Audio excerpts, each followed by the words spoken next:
La la la la la la la la la, love is love. La la la la la la la la la, love is love. Let's talk about you. Let's talk about me. Let's talk about you. Let's talk about me. Hello everyone and welcome back to our vlog. Sorry we have been MIA for the last, I don't know, I think I did a video 2 or 3 weeks ago, but other than that, we have been pretty quiet on here simply because of what's going on in the world, and it's even hard to do this video actually because it is just so heavy, and I really don't like to do heavy videos any longer after last year's situation. So David isn't going to join in this video. What I'm going to basically do is I'm going to do 3 videos. One that has to do with this Black Lives Matter issue that's going on in this country and my thoughts about it, and also the coronavirus. And the second one will be about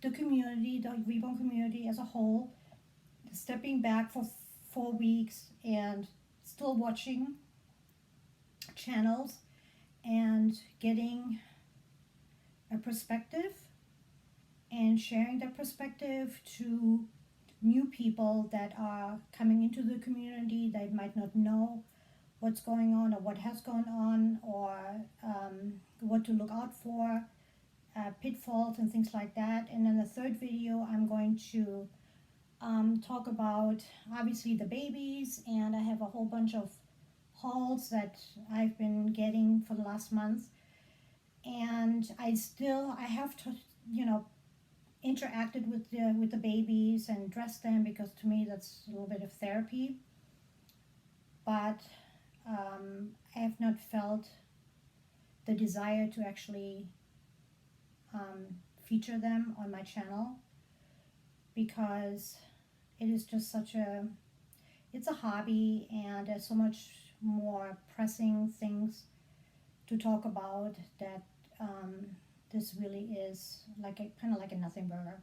That's why I am not holding a baby. That's why I am not featuring a baby in this vlog. To anybody that is 13 or younger, this is my political viewpoint, and you would not enjoy this. It would be probably boring to you, or maybe not appropriate. You might want to click off. So let's get into this. As you all know, I was born and raised in Germany. As you all know, unless you have lived under a rock, Germany has had a pretty bad history with racism as far as the Jews are concerned.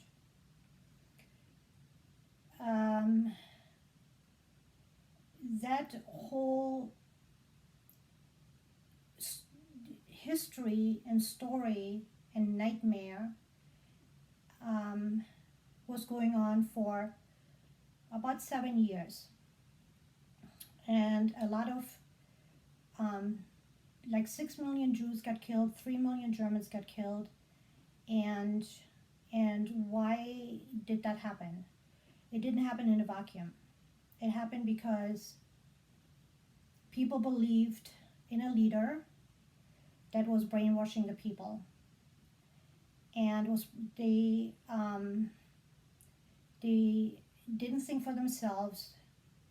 A lot of them were weak. A lot of them were racist themselves, and by the time their eyes were open and they realized what was going on, it was too late, and they couldn't get out themselves.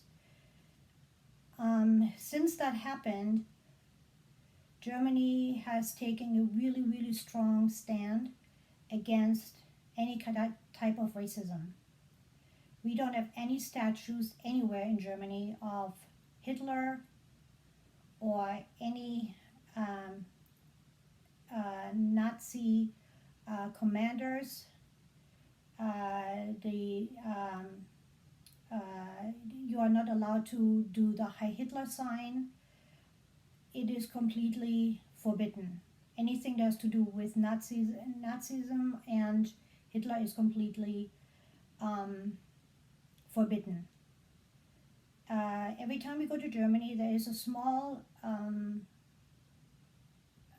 graveyard in our town that has about, I would say, about 20 or 30 Jewish people buried. And that is a very sacred place for the Germans that live in town and the Germans that visit. And we go all the time and visit. And they keep that graveyard manicured, and they always have fresh flowers. And it's to show respect for the people that died, and to also show sorrow for what has been done to them.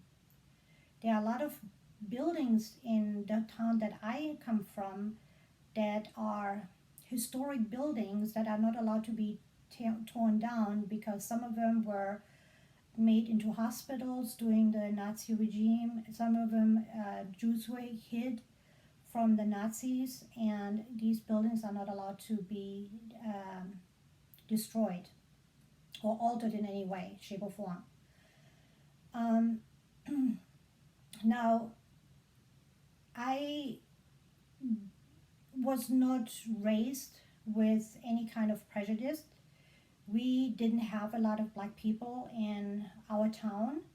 The black people that we had were very black people, like from Africa, and they were very well respected in our town because they were very well educated. People have a lot of respect for them. They were doctors or nurses or lawyers or teachers, and everybody knew them and everybody knew of them, and they were always treated really well. And when my mom had my sister was the third child. My mom got really sick and she had to have a hysterectomy, and after that she always wanted to have a fourth child, and she was trying to convince my dad to adopt a baby, but she only wanted an African baby. And my dad wanted to know why, and she said because she always thought they were very sweet, they were cute looking, she liked the heritage of the African, the nature, the laughter, the positive energy, she always just loved the culture. Needless to say, we didn't get to adopt because my dad is like, we have 3 kids and we've got enough, and adoption back in Germany also was expensive, so we never got to do that. So when I was 17 years old, I moved here. And I remember about 3 months after I had arrived here in LA, I was sitting at a coffee shop, at a 24-hour coffee shop called Chips. And I was sitting there with somebody I just met at work, worked at the hotel too. And we were sitting there having coffee, and it was like 11 o'clock at night. And there was a black man sitting at the counter, and the waitress was talking to the black man and telling him to leave. He had to leave. And I said to my friend, I'm like, why does he have to leave? This is a 24-hour diner.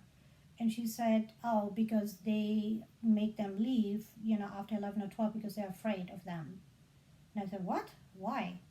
And she says, well, because they're afraid that they, attack them, or that they get robbed or something like that. I'm like, that is ridiculous. Why? She said, well, because they're black. I'm like, what? That's ridiculous. And that's how naive I was. So about 6 months later, this was in 1977. So, racism was alive and well in this country back then. About 7 months later, I met this guy, also African American, and I started dating him. And my mom comes for the summer, and she meets him, And he lives in San Francisco, and I lived in LA. And he was making this trip back and forth from San Francisco to LA on the weekends. So my mom met him. We had a really good time. We got along really well. He treated me like a queen. I mean, he was so sweet. He was only like 19 or 20 himself. Um, when it came to going out with him, we would go out to restaurants in Westwood, which is like a part of LA, and go out to eat. And I noticed that we were always getting really horrible tables, and people were always looking at us. We were walking down the street hand in hand, and I'm like, what is up with these people? So I didn't want to ask him, so I asked, like somebody at work, and they asked me, how was your date last night? How did it go? And I said, what's with getting all these horrible tables and people looking? And they're like, well, because you are with a black man. I'm like, well, so what? And they were basically telling me that that wasn't okay and it wasn't acceptable and yada yada yada, and I couldn't believe it. Um, at that point, I was felt very sorry for them, and I started to study more about the history, because I didn't know anything about the history of America and the slavery and the Jim Crow era, and I was pretty appalled. Um, Not only because these slaves were brought here, by force. It was not their choice to leave the country and to come here and be, you know, treated the way they were. Um, but it's you have these white Americans that had told me, like during that 6 months or 8 months that I've lived here, oh, you're from Germany, but you know what, I'm Jewish, and my family came from, they had to go to Auschwitz, and they were in concentration camps, and I didn't know anything about the history of the Jews either, because as far as Germany is concerned, that was all shoved under the carpet. Nobody wanted to talk about it. Germany was completely ashamed of what they did, even though people like me were not even part of it. But they wanted to forget about it. They wanted to move on. They wanted to be better and to be more inclusive and not to repeat this mistake again. So I was always kind of like felt bad for them, and always like felt like I had to apologize for being German. And then when I started reading more and more about the the slaves and the Africans that were brought here, it really made me angry, because that slavery lasted a lot longer than 7 years.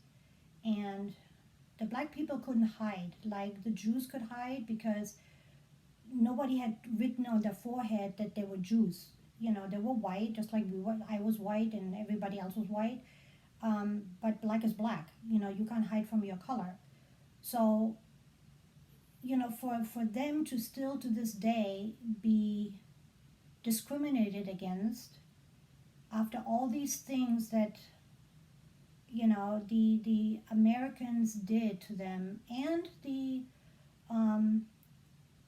Native Americans, the Trail of Tears I read, and Abraham Lincoln. I mean, they're all horrid people. I'm sorry. I mean, this country has got to do better, and it's has not really stepped up to the plate, and I find that very sad. And we still living in the South now. It's a complete eye opener to me how many racist people they really are still here, that believe not only that the black people don't have the same right, but they don't have rights at all, or they should be glad with what they have. I mean, the stuff that I hear here, it's unbelievable. It's really horrible. Um, so when this thing with George Floyd happened, my the reason why that really upset me was, I had friends, who were Black or African American, and also Hispanic, and I dated so many people from so many different countries. I dated a Brazilian and a guy from England, and somebody from Japan, and never dated a German though. That's really was really funny though. So I'm very, I don't see colors. I don't. I just see, people's soul, and their, if they are good and kind and moral and decent, that's what I see. And, you know, seeing, so when I heard from these women, these friends of mine, that would say to me, I always have to talk to my son, and tell him, if you get pulled over, all you have to do is, like, show your hands, don't argue with the police, don't, get out of your car, don't resist arrest, don't run, don't do anything, and you'll be safe and you come home safe. And I said, that is really sad that you have to kind of kowtow to the police like that just because of the color of your skin. That's horrible. Um, and then when this incident happened, this murder happened with George Floyd, I got really angry because this man did everything that he was supposed to do. He didn't resist arrest. He didn't run.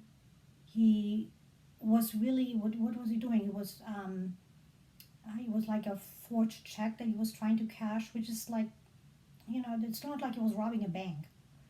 Um, and so he did everything that he was supposed to do, that his mother probably told him over the years, and still he got killed. So if you have a child that is black, what do you tell your child now? What is the answer now? It doesn't matter. And then today, on what was it, Saturday, Friday or Saturday, with this shooting here in Atlanta, there's like, the there's been controversy about that shooting as well, because there's some people that think, well, you shouldn't have run, you shouldn't have pulled the gun, you have pointed the gun at the officer. But what people don't understand, that in Atlanta, to it is it a taser is not considered a weapon, like a gun, like a deadly weapon. So there's been many people that have tried to sue the police for being tased, and the police have always come back with, it's not a deadly weapon, and therefore you can't sue us. So they can't have it both ways. So the police, at the beginning of, having the guy open the door, open the window, having him step out of the car, and asking him if he's armed, and he said no. They patted him down. They knew he had no weapon. So he was completely fine, at a completely fine conversation, and he kind of like snapped when they put the handcuffs on him. And considering he was drunk and black with the cops, probably freaked out. And so he grabbed so the police tried to tase him. The guy grabs the taser out of the cop's hand and gets away from these two cops. This is a 27-year-old man that's intoxicated, fell asleep in a car, that gets away from two trained police officers. I mean, that's pretty outrageous right there. And then takes the taser away from them and then runs. So he doesn't run towards them, he runs away from them. And the cop, so he turns around, and I don't know if he shot or if he just pointed it, but with a taser. And everybody knew the cop knew it was a taser. And he got killed for that. Now, I wonder if that would have been David, if he would have been killed. I doubt it. Or my brother, or my son. I doubt it. And the same with uh, the murder that George Floyd murder, when the passerby was shooting the whole video, and the dude had his hand in his pockets and looking straight in the camera and did not let up, like in other words saying, screw you, I'm a cop and what are you going to do? Like, he didn't even flinch, not 1 second. And then when I hear, well, only 5% of the cops are bad, about 95% are good. Now, if you think about that, how is that even okay, even 5%? And what are the 95% doing? Well, then 5% are doing horrible things.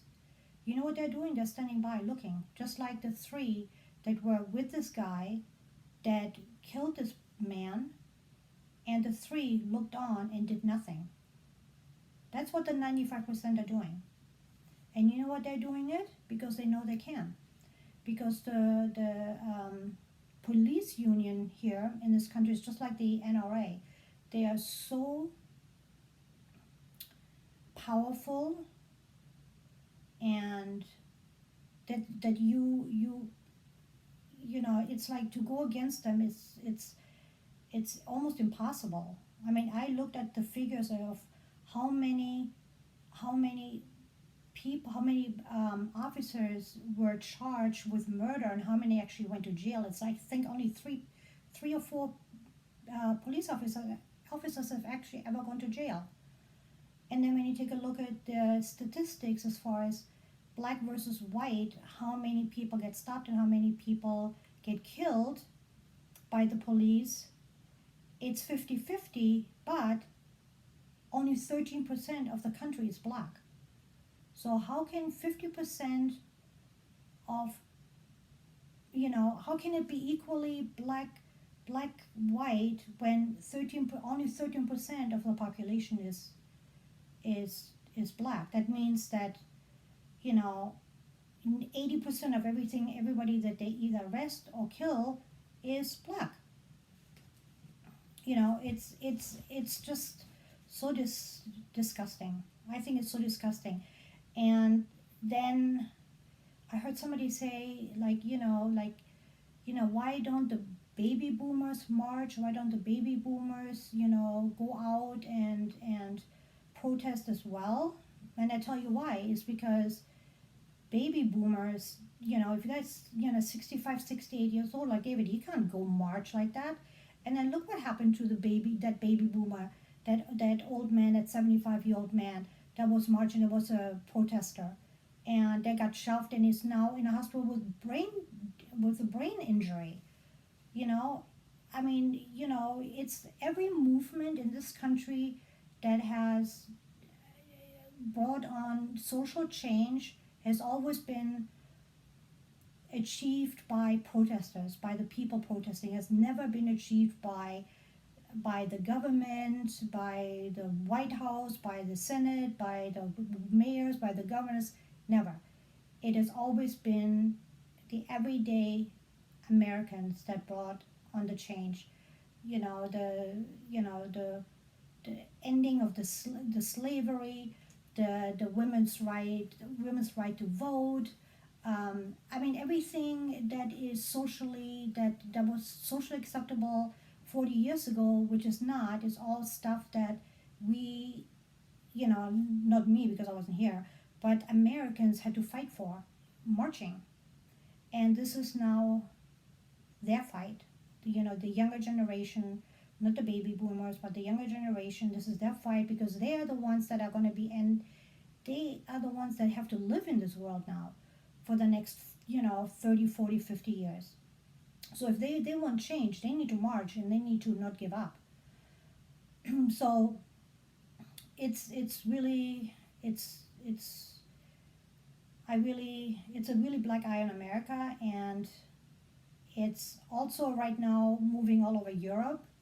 Everybody's eyes are open to racism, because racism is a lot in France too, and England, I noticed. Germany, they are racist there too, but their racism is a little bit different. Like they don't like, for instance, Turkish people because, and not because they're Turkish, but because they don't assimilate to the German culture and to the German way of life and to the German language. They all live with, 7, 8, 9 people in an apartment. They send their money home to Turkey that they make in Germany. So in other words, they don't help the economy. So they're not really trying to be German. They're trying, like when I moved here, I learned to speak English and I learned to live the American way and be around among American people and listen to American music and eat American food and do everything Americans do, because this is where I lived. And if I wanted to be accepted here, I need to do what the rest of the country does. And if I don't, then I need to go back home. I mean, I'm still gonna, obviously not forget my heritage. I'm still gonna, cook German food and still have my family in Germany and I still have friends and they still come over here. Speaking of them coming here, there was like another thing that me and David had to deal with. We were supposed to have my nephew and his family come over here on the 15th. I don't know what today is, the 14th or maybe the 15th. And they had to cancel because no flights can come into the United States until the 30th of June. And but more so than that, I told them not to come because David is sick and he's elderly, and I don't want them to bring the virus on a plane because they would have to change planes in New York and then from New York to Atlanta. So, and they're bringing 2 kids with them, and I wasn't going to take a chance because especially if they want to go to like the aquarium or the zoo or the Coca-Cola company, the CNN building, all these sightseeing things, they're going to be around other people, and we are completely social distancing ourselves right now because I don't want the responsibility of getting David sick or getting me sick for that matter. So they're not coming. Then David's son was supposed to come for Father's Day, and he's not coming either because he's seen the numbers going up here in Georgia too. So he's not coming. So the one good thing though is our pool is open. Just open this weekend, but I don't know if we're gonna go. I mean, they say that all the chairs are 6 feet apart, and as long as you're outside, you're okay. I don't know. I mean, you can only stay inside your house for so long before you go crazy and nuts and depressed. So I don't know. I think eventually we'll go to the pool for a little bit and just maybe go late in the afternoon or when it's not so busy. I'll take a look and see. But that's why. So it's been really hard to make videos about this hobby when there's so much going on in this country that's just not right and it's just awful. When I take a look at our numbers, our coronavirus numbers, and take a look at Germany, I'm just appalled. I think Germany yesterday or right now they have newly infected people, 176 newly infected people. Germany's got a population of 80,000 people. So if they can do that, why can't we do that here? And it's like everything here is about the money. People have to go back to work, even though they know it's not safe. They bring the virus home. Like I'm not working right now because I'm a nanny and I'm a German teacher, and I can't be around other kids and bring this virus to the house. Luckily, I have a really good employer that still pays me half the salary, but in the meantime, I was supposed to start another job, and that job is now postponed until the numbers here go down because the parents are both working from home, probably until September, October, and then who knows, maybe we'll get another virus coming. I mean, another strain or another, what do you call it? Not another strain, but it'll just come back because it's never really going down. Like we were all promised, in the summertime it's all gonna go down. I knew it wasn't gonna go down because in California it was there like from the beginning. In California it's way warmer, and it was in Australia where when we had winter they have summer there. So if it's in Australia where it's warm, so it has nothing to do with the weather. yeah, maybe 5%, and that's about it. But the government here just has to do more. They have to do it like like they're doing it in Europe, like they're doing it in Australia and New Zealand, and and everywhere else. They have to help the people financially, because I think by next month, I think a lot of people won't be able to pay their rents, and a lot of people will be um, homeless, and then we're going to have a civil war going on here, and it doesn't need to be. If we can give all this money to the rich people, all these big tax cuts to the rich people, why can't we pay, the everyday Americans, the taxpayers? It's like almost like I almost feel like they're doing this on purpose. Like, like let the old people die, let the sick people die, let the African Americans and the Hispanics die, because those are the ones that are affected most. And just kind of like a cleansing almost. It's like kind of like it's really it's really scary. I hope that's not what's happening. I mean, I really don't want to think that, because that would really be like deja vu in my head. So yeah, so it's pretty. It's it's me and Dave have been really depressed about this whole thing, and we are moving out of the state and out of the South period, and we are moving back to Burbank, but we can't move until David is done with his therapy and until he's healed, and he's not healed yet. And he had an epidural about 2 weeks ago, but it didn't work. Now they scheduled another one for the 23rd, and surgery is not going to work for him because he's got COPD, and they are worried that he might not come out of the anesthesia. So until he's completely healed, we can't leave here, because this is where all the doctors are, and he is on workers' comp. So we have to wait. So hopefully by next year it'll all be done, and then we can just sell this house and move back to the West Coast. Because I think there's obviously there's racism everywhere, but there's areas where there's more racism than others, and I think in California it's like, I mean, I lived there for 40 years, and I've never felt racism there ever. And I mean, we lived on the street with, you know, across the street there were Japanese people, and then there were Jewish people, and then there were Armenians, and then there were Hispanics, and then there was another Hispanic family, and then there was a white family, and then there was like a Republican, and then I think there were two Republicans, and the rest of them were all Democratic on our street. But nobody really talked about politics too much, and we all the races, and a Korean family we had too, and we all got along well. So it can work. You just need to be open minded and not think that you're better than anybody else, because you're not. Nobody's better than the other person. And the only reason why the black people may not be as educated as a whole as the white people is because they don't get the opportunities that the white people get. And they haven't gotten the opportunity for years, and that's not right. And if you don't have the opportunity for good education, you don't have the opportunity to make good money. And if you don't have good money, you can't live in a good neighborhood with, and you can't buy good and healthy foods, because that's expensive too. So it's like a trickle down effect. It's like a domino effect. And this country just needs to do better. And I think I have a feeling that with all these young people protesting, thank God, that we might be getting um, some justice for these minorities.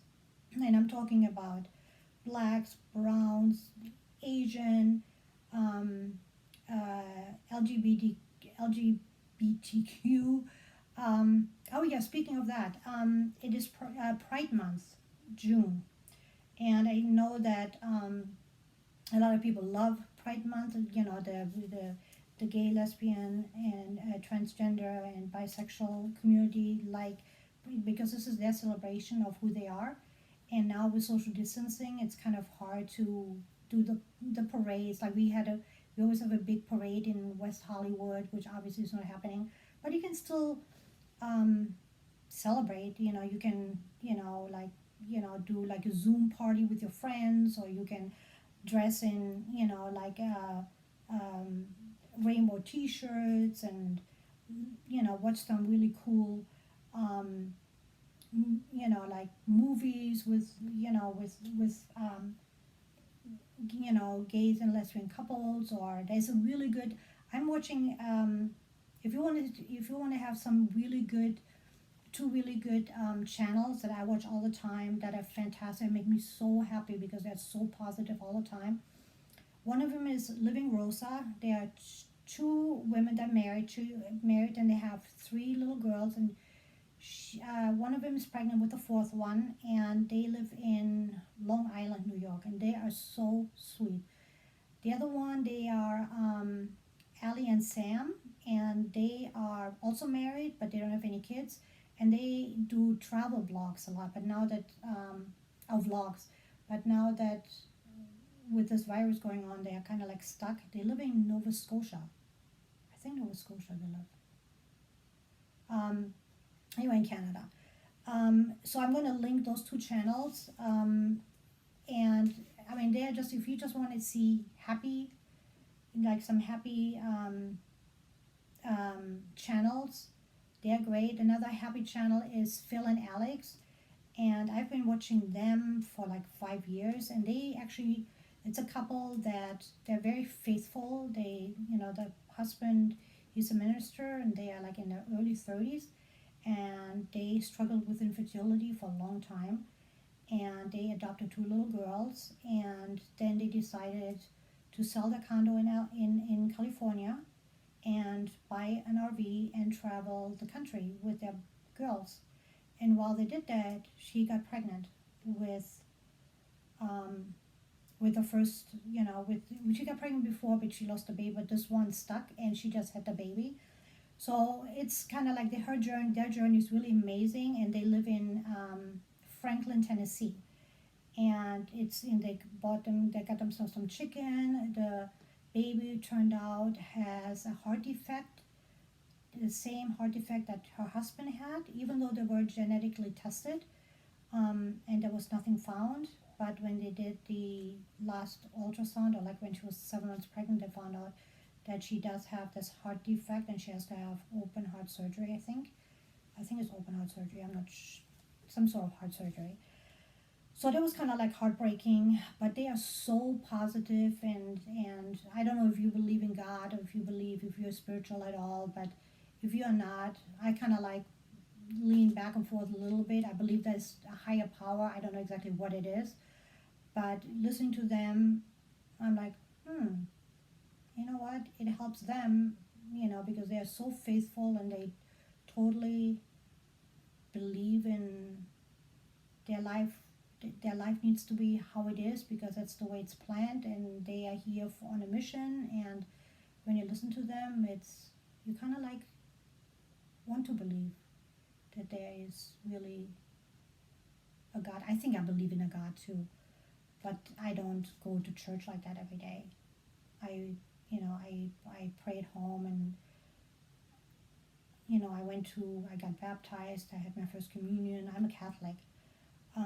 But when this whole thing with the priest and the boys, you know, got brought into the public, I just had such a bad taste in my mouth for the Catholic Church. I just couldn't stand it.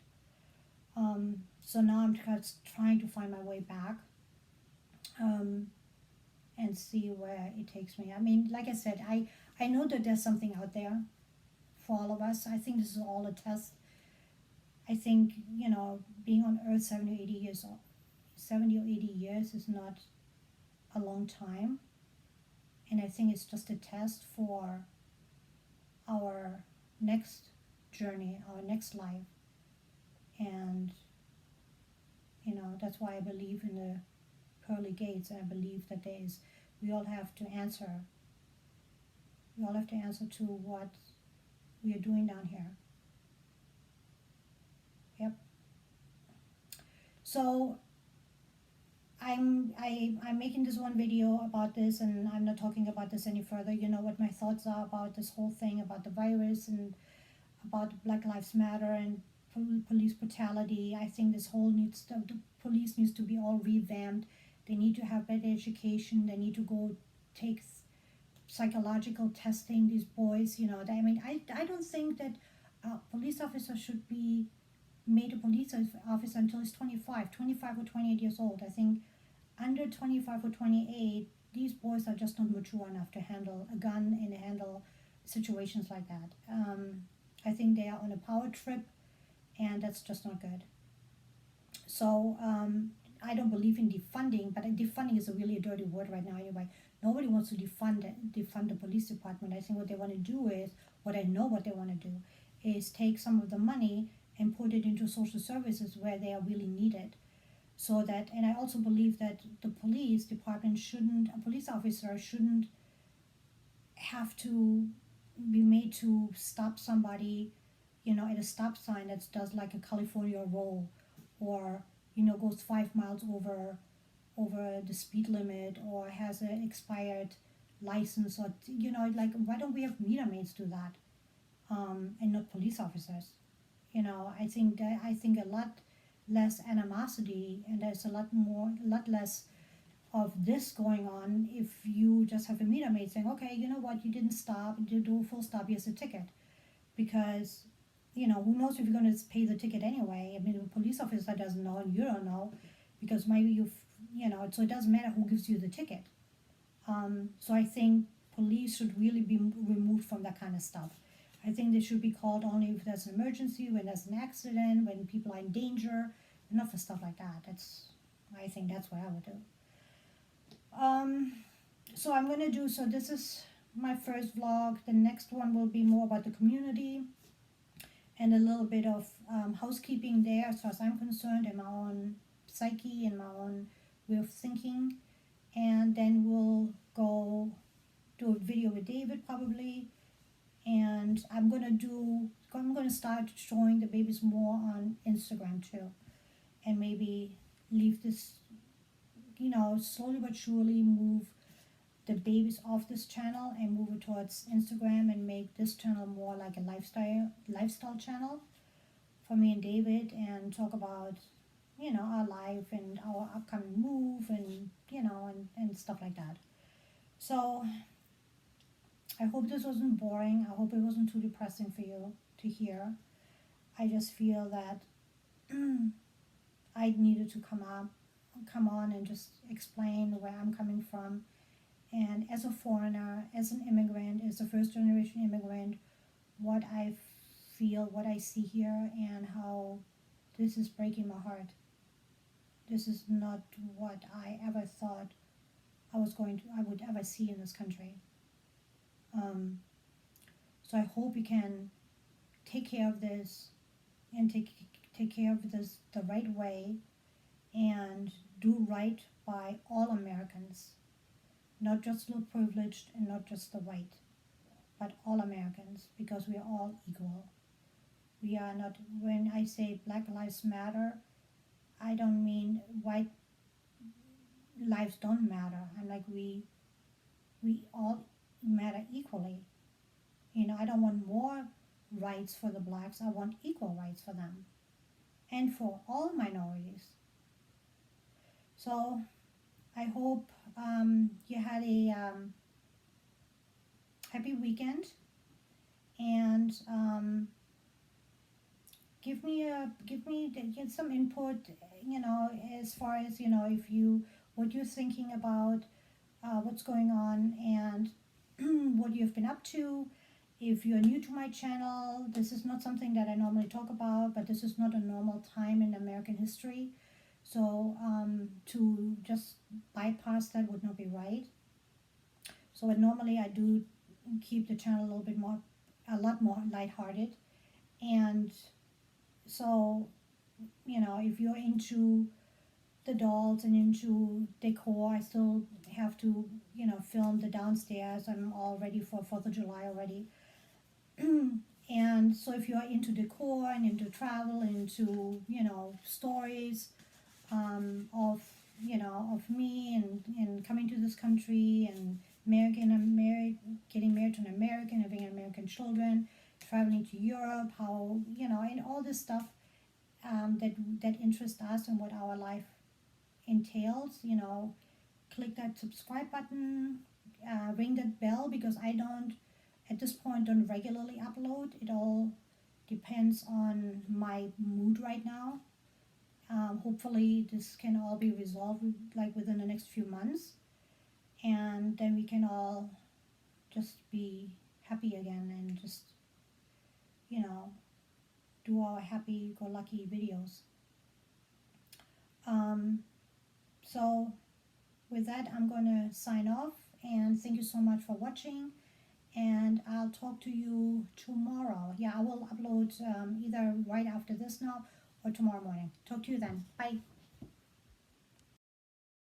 Oh, say